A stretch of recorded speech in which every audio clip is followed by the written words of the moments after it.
পারে? এই জায়গায় দাঁড়িয়ে আমরা শ্রবণ করব, যেমন মাটি আকাশে যেতে পারে না, তেমন মানুষ কি করে ভগবত ধামে যাবে, এই তথ্য 5 মিনিটের মধ্যে লাগবেও না। প্রভু আমাকে নিবেদন করেছেন, আমি সেইটুকু বলার চেষ্টা করছি।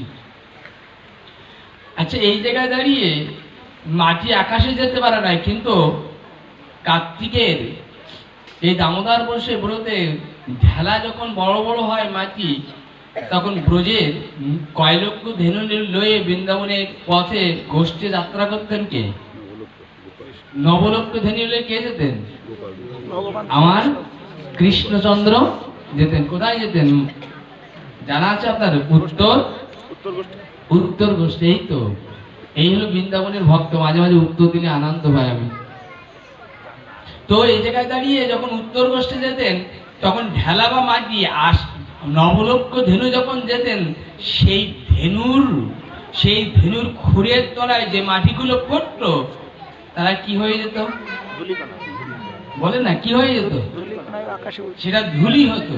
আচ্ছা, ধুলি যখন হতো, ওই ধুলোর উপর দিয়ে কে যেত? খেয়ে যেত। দেখেন উত্তরগুলো কত আনন্দ পাবে। মাটি আকাশে উঠতে পারেন। এই দেখো উত্তরটা কে দিয়েছে। নবলক্ষ ধেনু গেলে হয় ধুলো, আর শ্রীদাম সুদাম দাম্ব সুদাম মধুমঙ্গল গেলে কি হয়? আনন্দ পাচ্ছেন কিনা দেখুন। তখন শ্রীদাম সুদাম দাম্ব সুদাম যখন ওই ধুলির পড়ে যাচ্ছে, ধুলি হলো ধূসর। শুধু ধূসর নয়, ভাগবতে বলেছে এই ধুলি ধুলি নয়, এই ধুলি নয় ভক্তপদ রজ, এই ধুলি মেখেছিল নন্দ নন্দ গান। আজকে পবনদেব বলছে নন্দন যদি মাখতে পারে, আজকে নন্দের নন্দন যে পথে যাচ্ছে, ওই ধুলোর আজকে আমি ছেড়ে দেব। আচ্ছা, পবন যদি ধুলা নিতে যায়, তাহলে ধুলার অবস্থা কি হবে? পবন যিনি তো, পবন কে? বাতাস যদি ধুলা নিতে যায় কি হবে? আকাশ কোথায়, মানে ধুলি কোথায় যাবে? এর আগে তো বললেন ধুলি মানে মাটি উপরে যায় না। ধুলি তো মাটি, ধুলি আর মাটির মধ্যে পার্থক্য কি বলুন না? তাহলে মাটি তো ধুলি হলো, আর ধুলি তো উপরে গেল। উত্তর দিয়েছে উদাহরণটা এটা। আরে সারমর্ম হলো, আমরা গারস্থ জীব, পতিত জীব, পাপী জীব, আমরা ভগবানের চরণ হয়তো পাবো না, কিন্তু ঢেলা যেমন আকাশে উঠতে পারে না, পতিত পাপী তাপী মানুষ যদি কৃপা করে গুরুর চরণে আশ্রয় নেয়, ওই চরণে সমর্পণ করে, পতিত জীব যদি সাধুর পদের তলে স্পর্শিত হয়, ভগবতের বাক্যের উপরে নির্ভরশীল হয়, তাহলে কৃপা করে ধুলি যেমন আকাশে প্রবেশ করেছে, তুমিও কৃপা করে সাধু গুরু মহন্তের পরে যদি পদপিষ্ট হতে পারো, তুমিও গোবিন্দের চরণে যেতে পারবে। বাবাজি কোথায় গেল? এরপরে আমাদের জানিয়েছেন, যদি আকাশে ধুলি যেতে পারে, কোথায়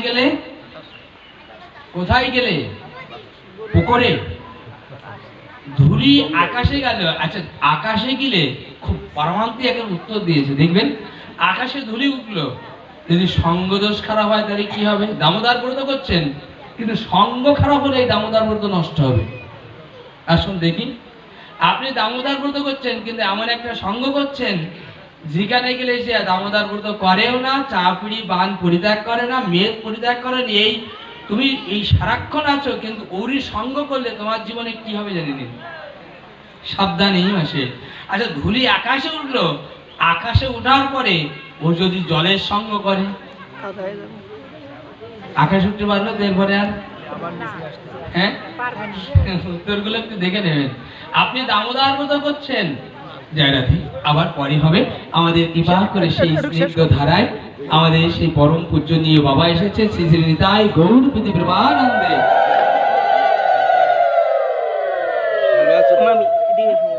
ভালো আছো দাদা? আবার তো বাবা আপনি আমারে ভুলে গেছেন, মনে কষ্ট জায়গা হো না, ভুলে গেছিলাম।